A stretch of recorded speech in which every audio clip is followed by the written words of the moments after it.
Yo, YouTube, what's the deal? It's your boy Jack. Welcome back to another video. Today we about to do a little FPP or just a general guide in general as far as tips and tricks regarding FREDDIE from Farlight 84. Just to give y'all a little blueprint, some guidelines on how to win gunfights and utilize him to his max potential to get ready for global relaunch. That way you're not caught in the wind. This will allow you to win more games and just have fun with FREDDIE in general. So start off, FREDDIE to me is like he's a bunch of characters in one. And what I mean by that, if you've played Apex, you'll kind of understand what I'm saying as I explain these abilities and ultimates as well, and the upgrades within them. So the characters he corresponds to in regards to Apex, it's Mirage, Ash, Revenant, and Ballistic.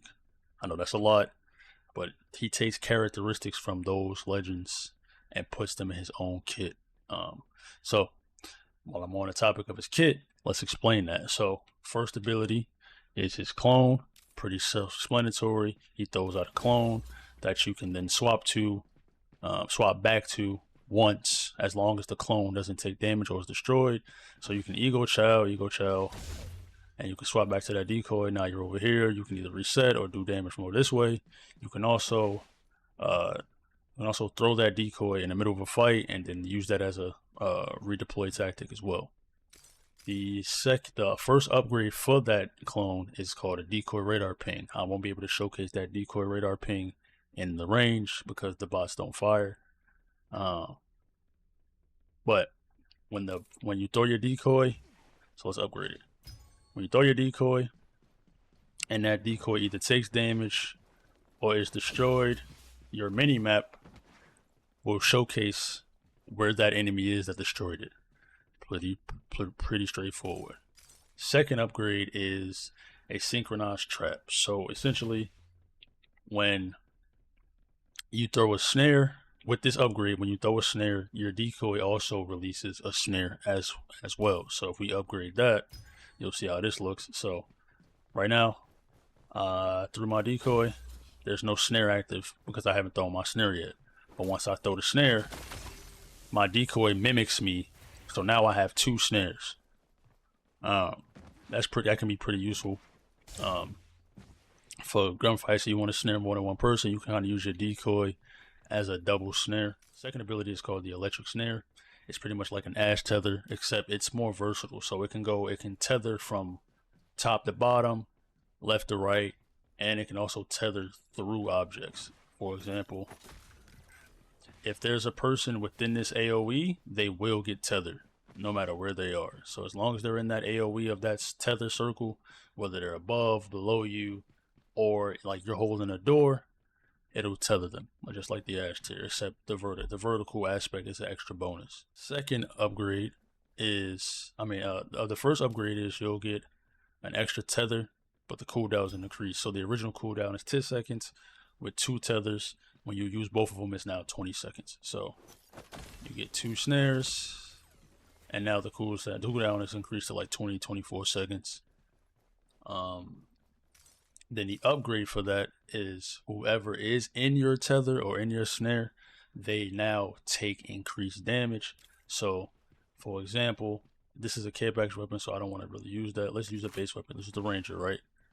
So, base damage for the Ranger. Body shot is 26, right? But if we upgrade the snare to take more damage, so now 4 extra damage, so now you're doing 30 to the chest off the snare. So that's pretty good if you get somebody one shot or they're on the way. A little damage them out with the snare. Now, the ultimate, this is where I said he's like Revenant and Ballistic. The ultimate is pretty much, from the basics of it, is a rev totem. So you pop it, and it's a stationary thing, and it acts just like a rev totem. So you pop it, you gain damage resistance, and it's defined in this area. You gain damage resistance, and if you take enough damage to where you're about to be in like the DBNO state, you automatically teleport to this decoy, or you can teleport back to it manually. So let's do that one first. So pop the ult. It's in totem state. So now I'm in like an overdrive state, or like I'm the clone essentially, and that's like my real body. So I'm shooting. If I'm taking too much damage, I can manually swap, or if I start to take enough damage to where I'm about to be in that knock state, I'll get automatically sent back to this clone right here. And you can also use that clone as well while you're in your self backup state or totem state. Grades for this are excuse me, overclock mode, which is like the ballistic ult.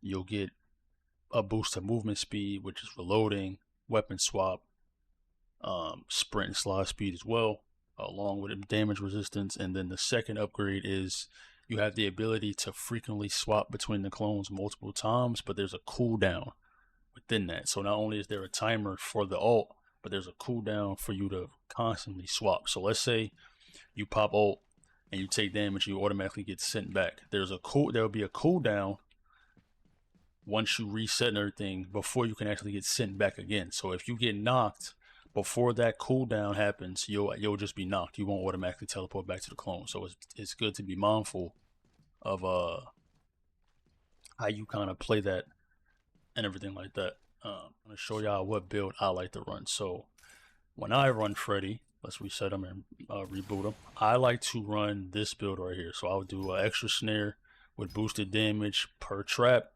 the overclocked speed boost and movement speed with the unlimited swap per cooldown, and then on the decoy I'll just use radar ping, and then that's it. The reason I only use radar ping and not